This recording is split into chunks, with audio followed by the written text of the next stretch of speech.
Okay. Now we come to the big announcement that came yesterday. The cabinet announced, or rather approved, the government's national green hydrogen mission with an initial outlay of around 19,700 crore rupees. The mission targets investments worth 8 trillion rupees and hydrogen production capacity of 7 million metric tons by 2030. To understand what this could mean for one key player in this space, we are joined by Mr. Mohit Bhargava, the Chief Executive Officer, CEO at NTPC Renewable Energy. Mr. Bhargava, good morning and thank you very much indeed for joining us. A very happy new year to you. We had news earlier this week that HPCL and NTPC Green Energy have signed an MOU. So, what are your plans behind this? Are you going the PLI way? Are you expecting something from this big announcement from the government? Yeah, good morning and thank you for having me here. Happy New Year to you all. Thank you. Yes, yesterday was a great day when we had this announcement by the government, and hats off that finally we have in place the National Green Hydrogen Mission. In fact, the industry was quite keenly waiting this announcement, and we hope that the framework which has been announced will actually help now kickstart the green hydrogen economy in the country.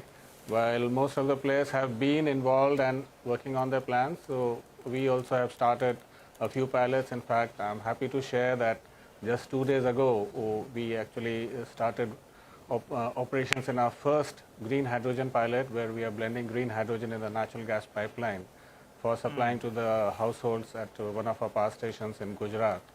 So these are the pilots we are already working on, but with this big bank announcement in place with almost 19,000 crores or close to 20,000 crores of incentives and the expected investment of almost 8 lakh crores. So we expect that green hydrogen economy will move forward. India will actually develop in terms of being the manufacturing base for domestic as well as export. We also expect that this incentive of close to 20,000 crores, a big chunk of which we expect will be used for green hydrogen production or helping keep the cost of green hydrogen low, will help us help the industry, local industry and hard-to-abate sectors to come in. Okay, all right. Yeah, on the other HPCL, on the HPCL MOU, do I? Just a minute, sir. Did you say that you are actually supplying energy already from your green hydrogen plant? Is that what you said earlier in Gujarat? I'm saying that we started blending green hydrogen in the natural gas pipeline 2 days ago in Gujarat. It's a small project. We are supplying that blended hydrogen into the households in Gujarat now. Okay, all right. Talking about this, CLSA, they believe that NTPC is going to be a key play on India's entry into the global green hydrogen market. Can you secure around 15% share of the global green hydrogen market to reach around 760,000 kgs by 2032? That's an assumption that CLSA has made in a note that they are talking about, and it's important from a stock market perspective. It could add nearly around 14, 15 rupees to your share price. So I ask you this, 15% market share, do you think it's gettable?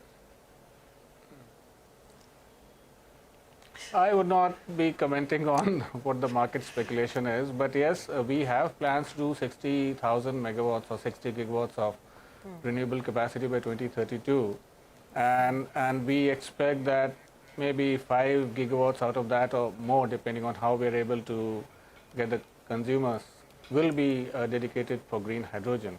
So we expect that we'll be having a significant share of the green hydrogen market, domestically at least to begin with, and also internationally as we are able to tie up deals.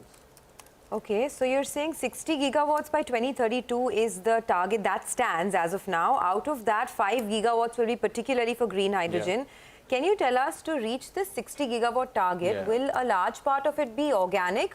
Are you looking at the inorganic route as well? And within green hydrogen too, to reach this 5 gigawatt target, what is the plan? So 60 gigawatt will be mostly organic, because right now we are quite focused on developing our projects, and we already have, if I can share with you, we already have 3 gigawatts of operational capacity, and we have close to 5 gigawatts which is under construction. and another 7 gigawatts on which we'll start work soon. So that's about 15 gigawatts, which is already in the pipeline. We have also tied up for land with the government of Gujarat, with the government of Rajasthan, Maharashtra, and we are also in the process of identifying more land. So the overall target is to go organic right now, but of course it doesn't mean that if there's a good deal or some other option, we'll not be looking at it, but right now it's organic. Green hydrogen would be also, for example, we already started work on a DPR for setting up a large ammonia plant in Gujarat, where we have got land from the government of Gujarat. So that work's underway. Once we have that DPR ready, we'll be able to move forward in terms of how we can implement that project. So that's the plan right now.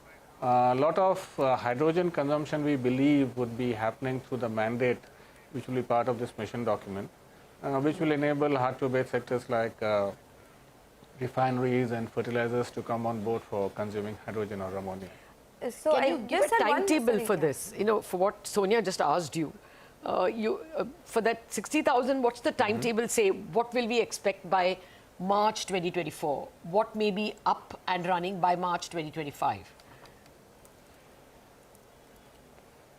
So by March 25, we are looking to do about 12 to 15 gigawatts, which will be operational. And then we will kick up pace and we'll be doing 60 by 2032. Intermediate targets, it's probably too academic right now, but we are in the process of taking up more projects, and our growth trajectory will not only depend on the tariff-based bids, we'll also be looking at C&I customers, which is what HPCL is a part of, that we tie up industrial customers, large industrial customers. So we already have the deal with Indian Oil. We did this yesterday with HPCL. So we're looking at that space. We're also looking at the merchant space in terms of selling power on the exchange or on a short-term basis to people who are willing to buy. So we're looking at all these spaces in terms of expanding capacity. So this 12 to 15 gigawatts that will be operational by March of 2025, you said, and you're also setting up a large ammonia plant in Gujarat.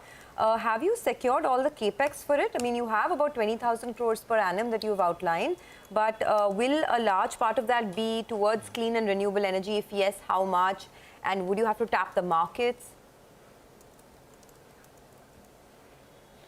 So if you're looking at only the green space, the 20,000 crore which you're mentioning, I believe, is NTPC's total capex. But going forward, yes, we intend to spend, roughly we're looking at about $5 billion capex by 2025. But of course, that is incumbent upon one of the headwinds we are facing right now is in terms of module supply, which we hope to ease gradually as things become better this year. So once all these inputs and raw materials are in place, we should be able to move forward quickly. All right, Mr. Bhargava, you know, the renewable energy dilution stake sale that we're talking about, that has been getting pushed. Earlier, the deadline was late 2022. Now, that was pushed to early 2023. What's the update on that front? Point number one, if you could give us a timeline by when the stake sale will happen. Point number two, how much will you dilute? And some of your peers have done it at around 10 times EV upon EBITDA. Is that a fair assumption? 3 points, sir. Okay, so yes, timeline was pushed slightly because the people who were involved in the due diligence have, I would say, taken some extra time, and we also needed some time in getting the clearances from the respective states. So that's more or less done. In fact, what has happened in between that, a couple of other people have also evinced interest in joining, so we have also given them clearance to go ahead. Timeline, we are now looking at a February end kind of timeline or early March. We definitely have to do these transactions, complete this transaction by the end of March. That's our internal deadline. In fact, the new people who have also come in, we have told them very clearly that we'll not be able to give you more timeline, and you have to do all your study and prepare your documents and all within this timeline. Stake sale, what we're looking at is up to 20%, but of course we need to keep in mind that the valuation is something, you mentioned a number of 10 times. Yes. We definitely hope to get a better number. I cannot hazard a guess of what it will be, but definitely we'll be looking at a better, Mr. Bhargava, multiple. you're making some important points. Yeah, you're making a couple of important points out here. You're saying that the deadline should be in this fiscal itself, so we'll wait by. And 20% is what you're going to look to dilute. So two-part question. One is, will you dilute the entire 20% at one go, or is it going to be on a part-by-part basis? And if it's not 10 times EV per EBITDA, then what are you looking at? No, the multiple question is something which will happen in due course. I mean, we still have to understand how the people are reacting. We have got very good response from quite a few people. We hope to get a good valuation. All I'm trying to say is it's probably difficult to hazard a guess right now, but yes, you did mention a 10 multiple 10x kind of thing which happened recently. So we should be getting close to that or better than that. That's our expectation. The other part is that it's an up to 20% dilution. So we are not saying it will be total 20%. If we get a valuation which is like hopefully better at 10%, we might do 10. And the important thing is we are not looking at only one guy. If one guy gives us the entire stake valuation, the best valuation offer, we go with them. Otherwise, we could do it in more than one. It could be more than one entity also who will be given the stake, depending on whoever gives us the best offer. When you say this year, you mean FY23 or you mean calendar 2023? No. This year means March 23.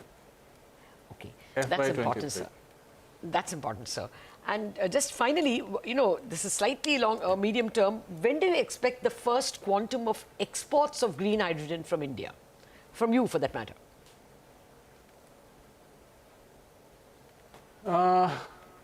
India, I believe, honestly, we don't have any immediate deal on the table right now. We are discussing with a few guys.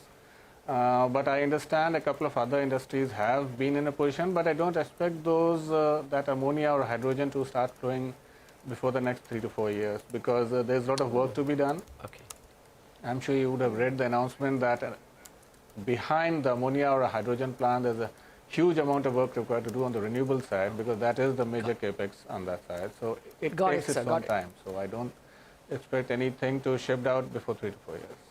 Got it, sir. Thank you very much, Mr. Bhargava. It was a pleasure speaking with you. I do hope you and everyone at NTPC Renewable have a fabulous 2023. Thank you so much. Okay, well, we have to take a quick break, and thereafter another very interesting conversation is lined up. Vinod Agarwal of Eicher Motors and Jay Kale of Elara Capital are going to join us to discuss the key auto sector trends, the demand trends, very strong in the CV space. Thereafter, we will also connect with Sandeep Sangwan of Castrol India. The company recently acquired 7% stake in KI Mobility. So we'll discuss that as well.